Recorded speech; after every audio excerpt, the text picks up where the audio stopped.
Namaskar and welcome to my YouTube channel Yoga with Parag.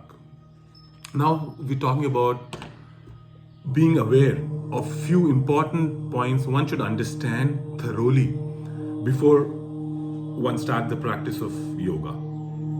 Although yoga can be done by everyone, but the benefits are much higher when we combine the right procedure and the correct pattern to go ahead and do our practices. Number one, breathing. Always breathe through your nose, unless it's contrary, if it's a coordination of your breath and asanas, and you've been asked to breathe through your mouth. Number two, awareness. The purpose of asanas are to integrate, influence, harmonize all the levels of being, which are physical, emotional, pranic, mental, psychic, and spiritual. As most of us think that asanas are only physical, but when we combined and coordinated well with our breath and the asana practice, it benefits much more on our entire body and all our physical beings. So that's the reason we have to be aware of things as this influences our chakras, our physical being, our mental being, and at the same time, why importance of awareness, being aware, is while doing asanas, we might get number of thoughts. So we should be aware of all the thoughts also what we get during the practice. That makes the asana practice much easier and beneficial of being aware. The awareness is essential only and only because of that, in order to receive the best of what we do. Point three, right or left side. As we do asanas on both the sides, right and left. For example, most of the right-handers people might feel while doing asanas towards your right, it's much easier as your body is developed habitually towards the right-hand side. But do not forget to equally concentrate on the left-hand side to help the left side develop a behavioral and adjust and make it much easier.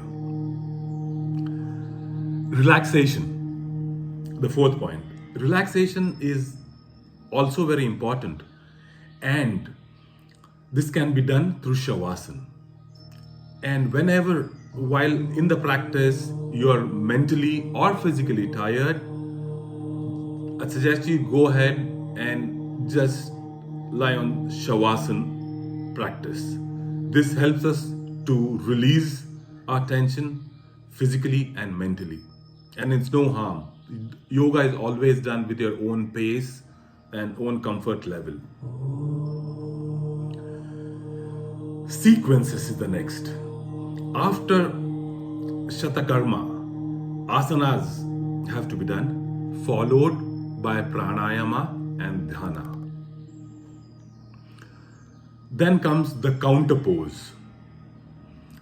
Counterpose is very important as, for example, we're doing a forward bend. At the same time, this has to be countered with a backward bend to balance our physical being, to make sure our spine and cord are good. That is the reason why counterposes are important to follow. Next is time of practice. The time of practice is, the best hours are 2 hours before the sunrise or during the sunrise. As in Sanskrit, this time is called the Brahma Muhurta, the time of peace, purity, quietness. As we wake up in the morning, early morning, and it's a rest time for our stomach and intestines, which are totally, the functioning of this is totally stopped. And this is a wonderful time to go ahead and practice yoga, as our stomach is empty as well. And more importantly, one more good time is always remember to practice yoga asanas.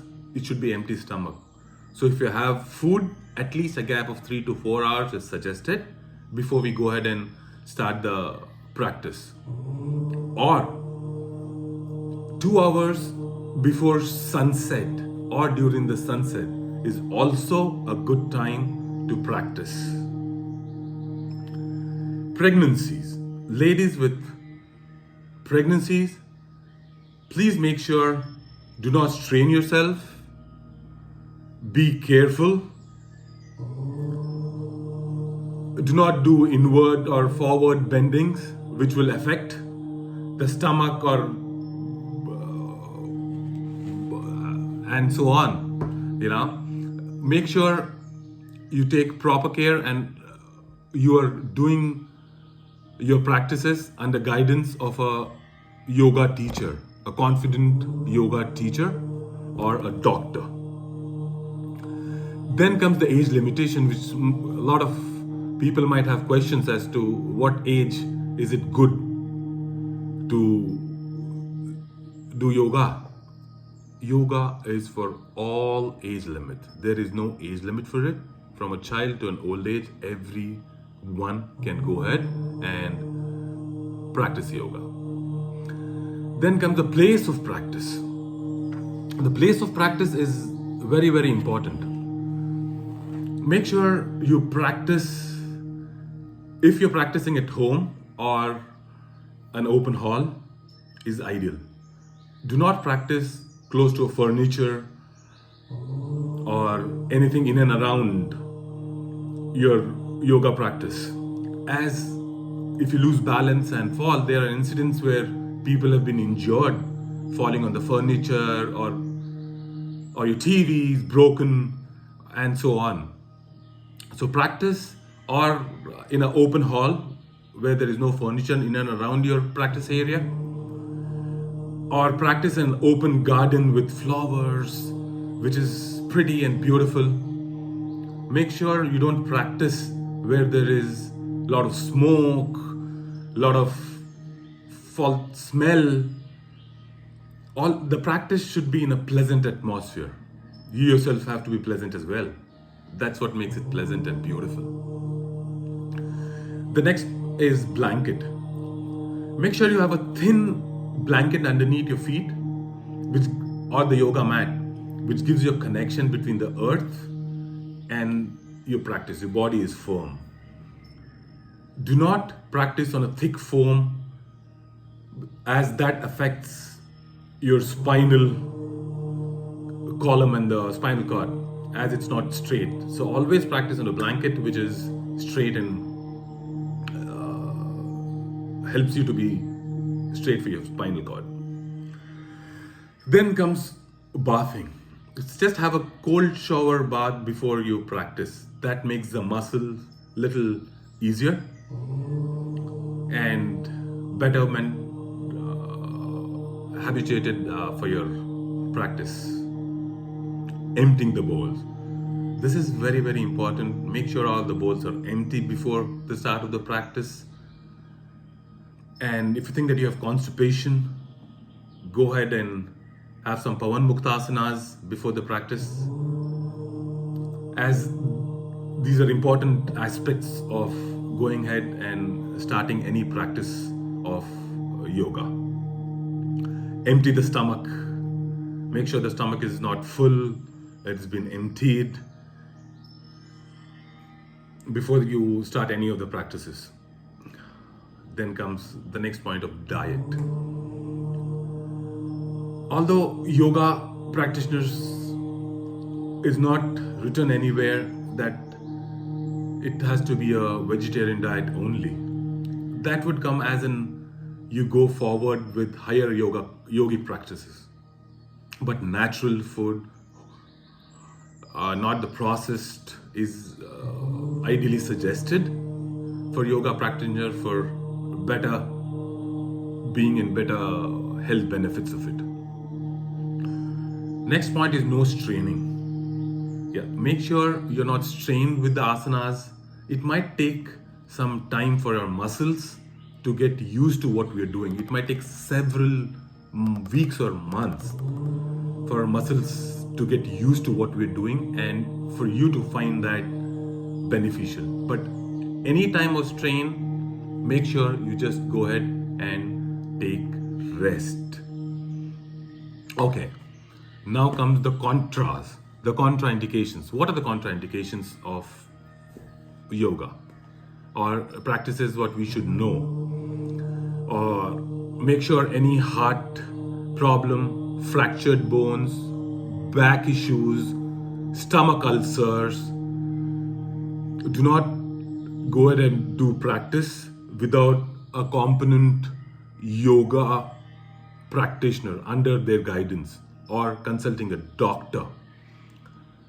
These are very important factors for yogic practice. Make sure you go ahead and you're not